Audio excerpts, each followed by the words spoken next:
오늘 우리에게 주신 하나님의 말씀을 읽도록 하겠습니다. 우리 누가복음 1장 1절에서 4절까지 말씀을 한 목소리로 우리 한번 함께 읽어보도록 하겠습니다. 우리 중에 이루어진 사실에 대하여 처음부터 목격자와 말씀에 일꾼된 자들이 전하여 준 그대로 내력을 저술하려고 붓을 든 사람이 많은지라. 그 모든 일을 근원부터 자세히 미루어 살핀 나도 데오빌로 각하에게 차례대로 써 보내는 것이 좋은 줄 알았노니 이는 각하가 알고 있는 바를 더 확실하게 하려 함이로라. 아멘. 오늘은 누가복음 1장 1절에서 4절까지 말씀을 중심으로 전도자 누가가 전한 복음이라는 제목으로 하나님 말씀을 선포하겠습니다. 상처를 받고 오랜 시간 동안 그 상처에 노출된 분들에게 가장 적합한 복음서가 있다면 바로 누가복음이라고 할 수 있습니다. 그래서 누가복음은 다른 복음서와 달리 연약한 분들, 소외된 분들, 이런 분들을 향한 예수님의 행적과 사랑에 대해서 많이 기록된 책이 이 누가복음이고, 또 예수님의 인간적인 모습, 신적인 모습을 요한복음이 많이 다뤘다면 예수님이 우리와 같이 아파하시고 애통해하시고 기뻐하시고 즐거워하는 그런 모습들이 가장 잘 기록된 책이 바로 이 누가복음입니다. 그래서 오늘은 이 누가복음 서론에서 누가가 우리에게 전하려고 했던 복음의 핵심이 무엇인가를 말씀으로 깨달아 보겠습니다. 오늘 본문 1절에 보면 1절 말씀이 제일 중요한 스토리인데 우리가 건너뛰는 경우가 많거든요. 한번 함께 읽어보겠습니다. 시작. 우리 중에 이루어진 사실에 대하여. 누가복음은 AD 65년쯤에 바울의 제자 누가가 데오빌로라는 수신자를 내세워서 예수님의 행적과 초대교회 사도들의 행적, 이렇게 해서 누가복음과 사도행전, 이 두 성경책을 기록합니다. AD 몇 년경에 기록됐다고요? 65년경이니까 우리 신학자들이 연구해 보면 AD 30년경에 예수님이 돌아가셨어요. 그렇다 보니까 한 예수님이 돌아가신 지 한 35년 정도가 지나서 예수님의 행적들을 기록한 책이 이 누가복음입니다. 누가복음은 그 시대적 상황에서 보면 로마 식민지 아래에서 헤롯 대왕의 세 아들인 아켈라오, 헤롯 빌립, 헤롯 안디바가 통치하던 시대에 로마의 황제를 가이사 혹은 시저라고 불렀는데, 가이사 디베리오라는 로마 황제가 통치했고, 로마가 많은 나라를 정복했잖아요.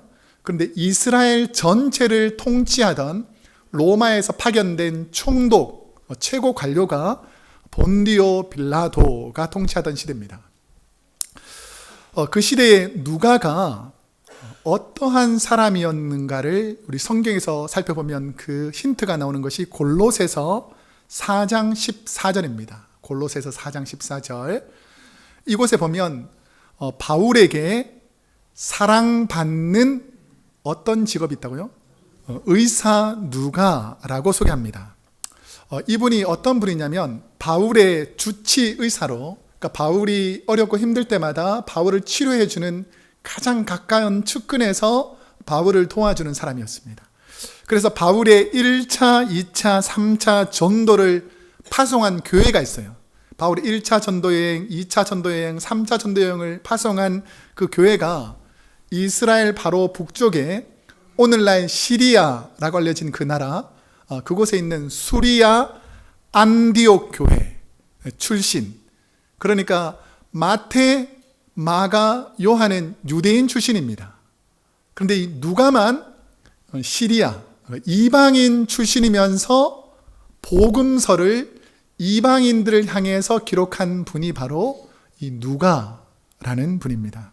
그래서 이분을 이방인 복음서 저자 혹은 문서 전도자, 그러니까 문서로 복음을 전하는, 글을 써서 복음을 전하는 전도자라고 합니다. 누가는 바울이 2차 전도 여행을 할 때부터 함께 동행하면서 바울로부터 예수님에 대한 복음을 자세히 듣고 배웠고, 특히 헬라인들에게 유대 교도들, 그러니까 정통 유대 교도들이 예수를 믿는 기독교인들에게 거짓된 소문들을 이방에 퍼뜨렸습니다. 그러니까 예수님에 대한 거짓 소문, 기독교를 위험한 종교니까 절대로 가까이 하면 안 된다라고 거짓으로 퍼뜨린 이 잘못된 소문을 바로 잡고자 예수님의 행적과 사도들의 행적들을 자료들을 수집해서 복음으로 기록한 것이 바로 이 누가복음입니다. 저와 여러분은 하루에도 참 많은 잘못된 정보 혹은 소문을 통해서 왜곡된 말을 전하는 사람들을 통해서 오해받을 때가 있습니다. 오해가 쌓이면 거짓이 진리인 것처럼 둔갑하기 때문에 오해를 받는 사람 입장이나 오해를 하는 사람들이나 이 문제는 영적인 문제로 심각한 진리를 왜곡되게 만든다는 거예요. 예를 들어서 옆에 있는 분 한번 보세요. 옆에 있는 분, 본인 옆에 있는 분. 이분이 어떤 분 같아요?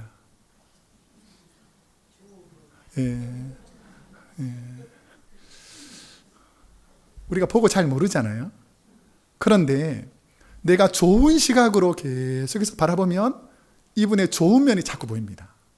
내가 이분에 대해서 좋은 소식을 듣거나 좋은 이야기를 듣거나 이런 상황에서 정보가, 인포메이션이 옆에 있는 분이 참 좋은 분이라는 소식을 많이 듣고 옆 사람을 보면 어때요? 좋아 보이죠? 근데 어저께 갑자기 사기꾼이고 도둑놈이고 악한 일하고 이런 했다는 것을 착 듣고 옆 사람을 보면 어떻게 해야 될 것 같아요? 옛날에는 몰랐는데 도둑놈 같이 보이네. 이렇게 오해할 수 있잖아요. 기독교가 하나님의 사랑으로 복음이 잘 전해지고 있는데 이것을 시기해서 유대인들이 거짓을 자꾸 퍼뜨려 나가는 거예요. 그러니까 이 거짓을 바로잡기 위해서, 이게 진짜가 아니다, 유대인들이 퍼뜨린 거짓이 진짜가 아니라 내가 많은 자료와 사람들의 증언을 모아가지고 예수님이 어떤 분인지, 사도들이 어떤 일을 했는지를 기록한 책이 바로 이 누가복음과 사도행전입니다. 어떤 책이 역사적으로 인정을 받으려면 정확한 역사적 사실과 그 사실에 대한 자료들이 명확해야 합니다. 어떤 분은 이렇게 말하는 사람이 있어요. 그거 누가 그러더냐? 이게 사실이냐? 그러면 뭐라고 말하냐면 누구한테 들었다는 거예요. 정확한 자료도 없이 그냥 들은 얘기를 자꾸 전하면서 이걸 마치 사실인 것처럼 퍼뜨려 나가서는 안 된다는 것을 누가가 깨닫고 많은 자료와 객관적인 사실들을 모아서 성경을 기록합니다. 그래서 누가는 누가복음과 사도행전을 통한 성령의 역사를 기록하면서 많은 성도들의 증언과 객관적인 사실에 입각하여 자료를 수집하고 누가복음을 기록합니다. 오늘 본문 1절을 다시 한번 보시면 1절에서 줄 꺼놓은 부분이 있습니다. 1절에서 뭐라고 줄 꺼져 있죠? 이루어진 사실. 이루어진 다음에 뭐라고요? 사실이라는 거예요. 유대인들은 자꾸 거짓을 퍼뜨리는데 내가 정보를 수집하고 말들을 들어보고 역사적인 관점에서 사실을 여러분에게 전합니다 라는 것입니다.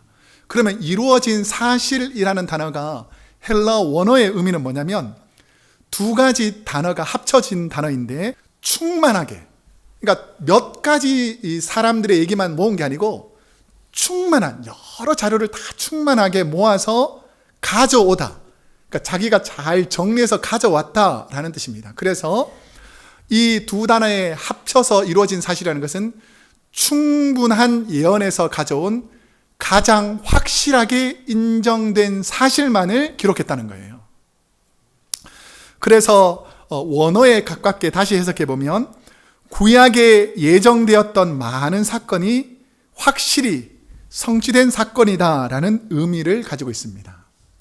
이 누가라는 분은 원래 이름 뜻이 밝게 빛나다라는 이름 뜻을 가지고 있습니다. 누가는 직업이 아까 뭐라 그랬죠?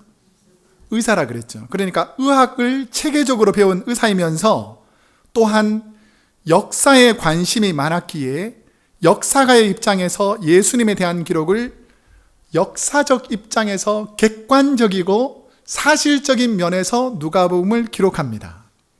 그래서 누가복음을 깊이 연구한 신학자 렌스키와 윌리엄 렌즈라는 분은 누가를 역사학자적인 사고로 누가복음을 썼다라고 인정합니다. 그러면 이게 왜 중요한가? 누가는 예수님에 대해서 어떤 형식으로 누가복음을 전하고 있는지를 볼 필요가 있습니다. 2절 말씀 그러면 함께 읽어보겠습니다. 시작. 처음부터 목격자와 말씀에 일꾼된 자들이 전하여 준 그대로 내력을 저술하려고 붓을 든 사람이 많은지라. 이 전하여 준 그대로라는 표현에서 알 수 있듯이 누가복음이 기록되기까지 예수님에 대한 이야기들이 주님의 제자들, 주님의 기적과 말씀을 들었던 많은 증인들과 따르던 사람들, 이런 말과 이야기를 정리하고 종합하여 기록한 분들이 많이 있었고 자기도 그런 객관적인 입장에서 성경을 기록하고 있다라고 말합니다. 누가는 붓을 든 사람이 많다라고 하면서 누가복음을 쓰기 전에 다른 기록된 책들이 많이 있었음을 암시합니다. 이런 분이 있잖아요. 복음을 전한다는 이 복음서, 누가복음의 관점을 저봐 여러분 중에는 목사님이나 선교사님들만 설교하고 복음을 전하지 우리까지 전할 필요가 뭐가 있느냐. 또 어떤 분들은 훌륭한 장로님, 권사님, 성도들이 전하는 간증과 복음을 전하시는 분이 많은데 나까지 굳이 복음을 전할 필요가 뭐가 있겠나라고 생각하는 분이 있습니까? 없기를 축복합니다. 그런데 누가가 생각할 때 많은 분들이 예수님에게 대해서 기록했지만 이방인들, 특별히 내 사랑하는 동족들의 입장에서 성경이 기록되어 있지 않더라는 거예요. 대부분 다 유대인들 중심으로 기록되어 있다 보니까 이방인이나 헬라인들의 입장에서는 이 복음을 쉽게 받아들이기가 어려웠는데 누가가 자기도 이방인이고 이방인들의 입장에서 예수님을 소개하고 그분들이 잘 받아들일 수 있도록 글을 써내려 간 것입니다. 누가가 이방인을 향해 예수님에 대해 기록한 것은 스데반 집사님의 순교 이후 예루살렘 교회 성도들이 핍박으로 여러 지역으로 흩어진 성도들을 통해서 처음 예수님을 믿는 헬라인들을 위해서 이방인의 시각으로 예수님에 대한 복음을 기록하기 시작합니다. 그러면 어떻게 누가가 누가복음을 기록하는 과정에서 복음을 듣고 배웠는가? 사도행전 11장 25절에서 26절 우리 계속해서 읽어보겠습니다. 함께 읽겠습니다. 시작. 바나바가 사울을 찾으러 다소에 가서 만남에 안디옥에 데리고 와서 둘이 교회에 1년간 모여 있어 큰 무리를 가르쳤고 제자들이 안디옥에서 비로소 그리스도인이라 일컬음을 받게 되었더라. 어떻게 누가가 복음을 듣고 함께 이 누가복음을 쓰는 전도자가 되었을까를 생각해 보면 바나바하고 사울이 어디에 왔다고 되어 있습니까? 안디옥. 그러니까 이 누가가 신앙생활하던 안디옥 교회에 와서 몇 년 동안 있었죠? 1년 동안 계속해서 복음을 가르쳐주고 이곳에서 배우게 되었습니다. 그러니까 수리아 안디옥 교회 출신이던 누가 역시 바울과 바나바의 예수님에 대한 가르침을 듣고 우리 동족들, 특별히 로마 지배 아래에서 핍박받고 고통하던 형제 자매, 같은 동족들을 향한 뜨거운 사랑으로 누가복음을 기록한 것입니다. 저는 지난주에 유성남 선교사님의 북한 감옥에서 고통하는 북한 성도들의 그 비참한 생활에 대한 간증을 듣고 가슴이 아팠습니다. 자, 이런 상황이 최근에도 이루어지는데 그럼 북한의 강제 수용소에서 어떤 일이 일어나고 있는가? 우리 동족, 우리가 함께 있는 이 한민족, 저 북녘 땅에 어떤 일이 일어나고 있는가를 간증한 분의 스토리가 있더라고요. 같은 민족인 저 북녘 땅 강제 수용소에서 7년간 고초를 겪은 뒤 프랑스 파리 메종 드 라디오 프랑스에서 북한 인권 실태에 대해 증언한 탈북민 이순옥 씨의 간증이 좀 길지만 제가 읽어드릴 텐데 한번 우리 동족들에게 기독교 때문에 어떤 핍박이 있는지를 제가 소개하겠습니다. 저는 북한 함경북도 청진에서 태어나 50년을 북한에서 살았는데 이유도 모르고 지하 감옥에, 그러니까 자기 할머니가 기독교인이라는 것을 알아져서 모진 고문과 사형 선고까지 받고 정치범 수용소로 보내졌을 때 저는 처음으로 북한에서 하나님을 믿는 신자들을 보았습니다. 저는 김일성 대학 경제학부를 졸업했기 때문에 수용소에서 죄수의 신분으로 6천여 명의 수용된 모든 사람에게 일을 시키는 지휘와 재정 업무를 맡아서 했습니다. 어느 날 재정부장 교도관이 새로 관리할 곳에 가서 가기 전에 단단히 교육을 시켰습니다. 너는 오늘부터 새로운 공장으로 가는데 그 공장에는 미친 정신병자 놈들만 모여있다. 그 미친 정신병자 놈들은 당과 수령님을 믿지 않고 하늘을 믿는 미친 자들이니 너는 정신을 바짝 차리고 그곳에 가야 된다. 그렇지 않고 내가 그들이 믿는 하늘을 믿게 되면 내 목숨이 여기서 끝나게 될 것이다. 그런데 가서 그 사람들을 보는 순간 너무나 놀랐습니다.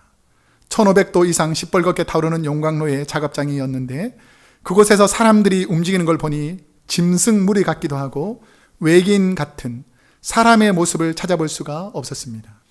머리카락이 하나도 없고 얼굴은 해골 같고 이빨이 다 빠져 하나도 없었습니다. 정상인들이 잡혀왔는데 매일 16시간, 18시간씩 먹지도 못하고 일을 하다 보니 척추가 녹아내려서 등에 혹이 되어 몸이 다 휘어져서 앞가슴과 배가 마주 붙어 있었습니다. 멀리서 그 사람들을 보았을 때 검은 옷을 입고 있다고 생각했는데 맨살 가죽 앞에 시꺼먼 고무 앞치마 하나만 걸치고 용광로에 뜨거운 불꽃이 살가죽에 튀고 딱지가 않고 샘물이 떨어지고 타서 피부는 한 곳도 성한 곳이 없었습니다. 어느 날 공장에 들어섰는데 쥐죽은 듯 고요했습니다. 작업장에 수백 명의 신자 죄수를 모아놓고 교도관이 고함을 치며 날뛰고 있었습니다. 너희들 가운데서 단 한 사람이라도 하늘을 믿지 않고 수령님을 믿겠다고 하면 살게 만들어 주겠다. 그런데도 수백 명의 사람들은 아무 대답 없이 매를 맞으면서 침묵으로 맞섰습니다. 복이 오른 교도관이 달려가서 닥치는 대로 18명을 끌어내다가 땅바닥에 엎어놓고 발로 밟자 피투성이가 되고 허리, 팔다리 뼈가 부러지기 시작했습니다. 고통 중에서도 몸을 뒤틀면서 짓밟힐 때마다 신음하는 소리를 냈는데 주여 하나님이었습니다.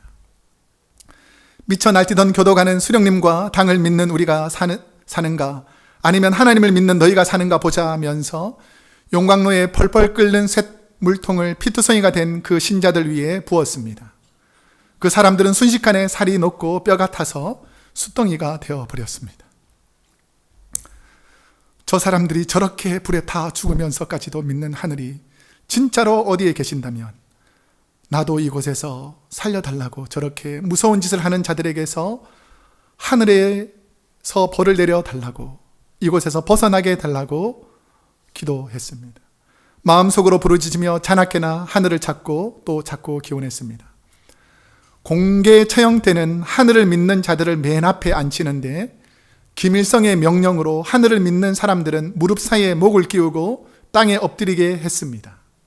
어느 날 큰 소리로 내 이름을 부르며 수용소장이 나를 불러서 이렇게 말했습니다. 고마운 수령님의 은덕으로 너는 오늘부터 석방이다. 그 순간 목을 무릎 사이에 머리에 항상 끼우고 맨 앞줄에 엎드려 있던 신자들이 약속이나 한 듯이 동시에 고개를 들었습니다. 그들은 눈빛으로 간절히 말했습니다. 밖에 나가거든 자기들의 실상을 세상에 알려달라.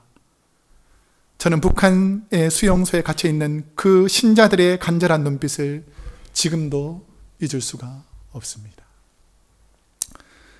저는 이 간증을 읽고 참으로 가슴이 찢어질 듯 아파 잠시 멍하니 기도했습니다. 하나님, 지금도 죄와 사망의 길에서 복음과 주님을 위해 견디고 있는 우리 동족들을 살려 주옵소서. 저들을 불쌍히 여겨 주옵소서. 예수님을 믿는다는 그 한 가지 때문에 고통받는 우리 형제를 불쌍히 여겨 주옵소서. 기도하지 않을 수 없었습니다. 아마 누가도 지금 저와 같은 마음으로 이 누가복음을 기록하고 있었을 것입니다. 예수님이 돌아가신 35년 이후에 로마의 무자비한 사람들이 예수 믿는 사람들을 지하 감옥에 끌고 가서 숱한 고문과 핍박 속에서도 사자굴과 뜨거운 기름에 산채로 사람을 죽이는 고통 속에서도 신앙을 지키고 있는 믿음의 선배들의 신앙을 전하여 기록한 것이 바로 누가복음과 사도행전입니다. 주님이 하신 일과 성령님의 초대교회의 역사를 기록으로 남겨서 이것을 읽는 사람들에게 얼마나 하나님이 우리를 사랑하셨는지를, 십자가의 사랑을 기록한 것이 바로 누가복음입니다. 누가는 누가복음을 누구에게 보내는 형식으로 글을 쓰고 있는가? 자, 3절 말씀을 함께 읽어보겠습니다. 시작. 그 모든 일을 근원부터 자세히 미루어 살핀 나도 데오빌로 각하에게 차례대로 써 보내는 것이 좋은 줄 알았노니. 누가복음은 기독교로 개종한 로마의 고위 관리로 추정되는 데오빌로에게 편지를 쓰는 형식을 취합니다. 그런데 이 데오빌로라는 분의 이름에 뜻이 있습니다. 데오라는 단어는 헬라어로 데오스, 하나님이라는 뜻이고, 빌로라는 단어는 필레오, 친구의 사랑이라는 뜻입니다. 그래서 데오빌로라는 것은 뭐냐면 하나님의 사랑을 받은 사람이라는 뜻입니다. 그러니까 누가가 데오빌로라는 분에게 편지를 썼다는 거죠. 그래서 데오빌로를 특정한 관료로 보기도 하지만 하나님의 사랑으로 구원받을 성도들에게, 그 시대의 수많은 고통받는 성도들에게, 오늘 지금 이 순간에도 예수 믿는 것 때문에 비참하게 죽어가는 많은 순교자들과 그 연약한 분들에게 위로의 성령의 역사를 기록하여서 너희만 고통받지 않고 지금도 수많은 사람들도 그 고통을 이겨내어서 주의 복음 때문에 천국 백성이 되었다라고 누가가 기록하고 있는 것입니다. 홀로 복음을 전한다고 생각하는 수많은 분들에게 위로를 주는 복음서가 바로 누가복음입니다. 혼자가 아니라 지금도 수많은 성도들이 주님처럼, 믿음의 선배들처럼, 어쩌면 우리가 이렇게 평화롭게 감사하게 예배드리는 이 순간에도 지금 저 북녘 땅에는 그 정치범 수용소와 여러 고문 장소에서 복음 때문에 죽어가는 수많은 사람들에게 이 복음서가 위로가 되고 평안이 된다라는 것이죠. 누가는 역사학자로서 예수님에 대해 근원부터 자세히 살피고 기록합니다. 다른 복음서에는 없는 예수님의 탄생 스토리와 유년 시절의 이야기를 기록하는데, 예수님의 탄생은 아마 마리아를 통해서 들었을 것이다 라고 기록하고, 사실을 객관적이고 역사적인 자세로 누가복음을 정리해서 써내려가기 시작합니다. 누가는 이러한 핍박 속에서도 왜 복음을 기록하고 전하는가? 내가 이 누가복음을 전하다가 나도 사자굴에 끌려갈 수 있고 나도 죽을 수 있는 그 고난이 있음에도 불구하고 이 누가복음을 왜 기록하는가? 자, 4절에 보면 이렇게 말하고 있습니다. 함께 읽어보겠습니다. 시작. 이는 각하가 알고 있는 바를 더 확실하게 하려 함이로라. 세상에서 제일 힘든 것 중에 하나가 바로 눈에 보이지 않는 현실을 바라보면서 좋은 날이 올 것이라는 소망을 가지고 기다리는 기다림일 것입니다. 저는 누가가 이 복음서를 자신들의 동족과 복음에서 소외되었던 이방인들, 헬라인들을 위해 세심하게 기록하는 모습을 한번 상상해 보았습니다. 유대인들은 믿음을 제시하면 믿는데 헬라인은 그렇지 않거든요. 그러니까 마태, 마가, 요한에서 기록하는 그 복음보다 어떻게 하면 우리 같은 민족들, 우리 종족들이 예수님을 훨씬 더 쉽게 이해할까를 알게 되는 성경의 힌트가 있습니다. 이게 바로 고린도전서 1장 21절에서 22절에 보면 헬라인들이 어떤 성향인지가 이 말씀에 잘 기록되어 있어요. 한번 읽어보겠습니다. 시작. 하나님의 지혜에 있어서는 이 세상이 자기 지혜로 하나님을 알지 못하므로 하나님께서 전도에 미련한 것으로 믿는 자들을 구원하시기를 기뻐하셨도다. 유대인은 표적을 구하고 헬라인은 지혜를 찾으나. 예수님께서 복음을 전해서 많은 사람들이 전도를 하는데 유대인들은 어떻게 전하면 이 사람들이 예수를 믿는다고요? 예수님께서 이런 표적을 행했다, 이런 기적을 행했다 하면 믿는데 헬라인들은 성향이 다르더라는 거예요.